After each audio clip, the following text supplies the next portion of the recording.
All right, welcome into 5 Reasons to Bet here on a Wednesday. I'm Ethan Skolnick. You can find me at 5 Reasons Sports and at Ethan J. Skolnick. You can find our guy, Jim Rodriguez, at JRod Show. He's getting ready for the Canelo fight. We will get to that here a little bit later on the program. Of course, we're here every Monday, Wednesday, and Friday. And, of course, you can always bet at BUSR.com/5RSN. Make sure that's where you're going because that's where you'll get the 30% bonus. Also, if you want to use Bitcoin, you get 100%. So pretty good deal there. BUSR.com/5RSN, the easiest place to bet. They got the live betting. You can do just about anything there. And again, we will talk about Canelo here in a second. But let's start with some baseball today, Jim. Your Dodgers off to a hell of a start this season, and it's been a tank job since. But something, as you mentioned, is still happening. So how do you see this playing out? Yeah, man. Greetings from Jerry's world here. Yeah, they were 13-2 to start the season, one of the best starts in franchise history. And then now they've lost the next 12 out of the next 16. They're almost a 500 team. But the one thing that has been constant is they are scoring runs. They're at the friendly confines at Wrigley Field. I mean, yesterday they lost a doubleheader with Kershaw and Bauer. Okay, so I don't believe in anything right now with the Dodgers. Over-under is 7.5. I think we're going to see some runs over at Wrigley. Dodgers still hitting. Turner and company. Over 7.5. I hope they win with Buehler on the mound tonight, but I'm going to go over 7.5.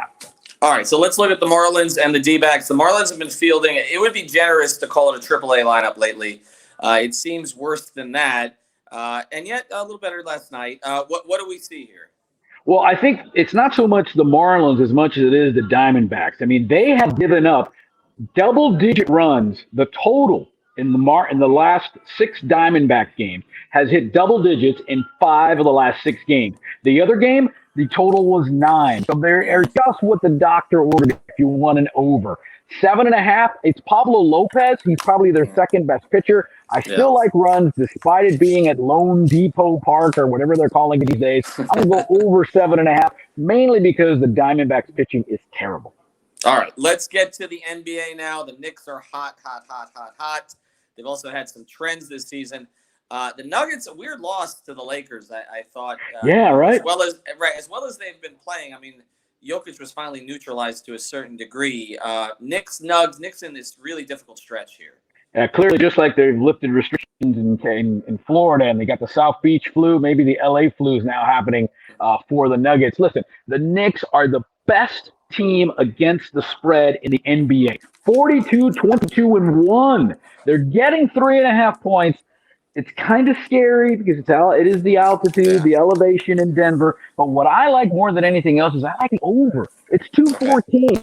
The Knicks have scored at least 109 points in their last 10 games. Okay, that leaves all the Nuggets need to do is score 105, and the Nuggets still score some points, despite that little tank job they did Sunday in LA. So 214, I like the over in that. If you want to be bold, sure, take the Knicks getting 3.5. They are the best in the league against the spread, but I'm going to roll with the over 214 Knicks Nuggets. All right, last one here. The Hawks are in this race to avoid the play-in. The Heat helped them out a little bit last night. I know you hate playing the Heat games, and that's why. I bet the Mavs. It was easy. Yeah, I guess you don't hate playing them. I had to watch that in person. All right, let's. But again, Jimmy, we didn't know Jimmy wasn't going to play until about an hour and a half before the game.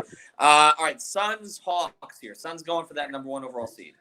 Listen, the Hawks are great at home, okay? They've covered their last 7 games at home, but the number's too little. It's Hawks getting a point.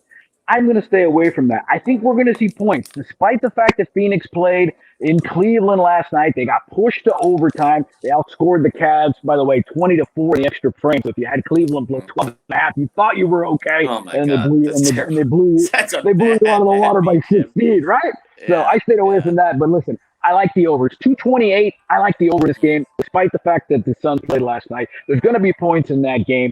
I would go as high as 230. If it's over 230, stay away from it. But if it's 228 where it is right now, I'm going to go with the over Suns Hawks at 228. So actually, we're going all overs today. Over Dodgers Cubs, over Marlins Diamondbacks, over Knicks and Nuggets, over Suns and Hawks. I prefer playing. I'm in Texas. We're going to go big. We always go big. I'm in Texas. I'm with you, and I prefer the overs to the unders typically because at least you're rooting for a team to get there. I don't know. It's tough to bet. Of this, Yeah, it's tough to bet for nothing to happen, right? It's always to root for nothing to happen. Right. Exactly. It's a show about nothing. All right. So Canelo, we're gonna do more of this on Friday. No. Wait, he's fighting. When is he fighting? Saturday, right? He fights Saturday, but we'll preview it on Friday. There's been a lot of gamesmanship here, by the way. The BJ Saunders, who's Canelo's opponent, actually threatened to pull out of the fight yesterday because he didn't like the size of the ring. He likes a bigger ring because BJ Saunders likes to dance. He likes to move around. So Canelo had a 20-by-20 ring. He wanted 24-by-24. And BJ decided, he said he was going to walk and leave Texas and go home. He's got 5 million reasons why he's not going to do that. Clearly, but I'll tell you what, he's trying to get in Canelo's head. He's complained about the judges, complained about media, complained about the ring, didn't actually blew off the media arrival, so Canelo literally had to stand there by himself yesterday against the media. He's trying to get in his head. We'll see if that affects it, but we'll have a full breakdown on Friday here on 5 Reasons to Bet. All right, enjoy Cinco de Mayo. Enjoy BUSR.com/5RSN. Cinco de Mayo. 5 RSN. See how that works? See how that works? See how it works. We're going to figure out how to put the bars such a wordsmith, Skolnick. You're such a wordsmith. I used to be. Anyway, have a good day. See ya.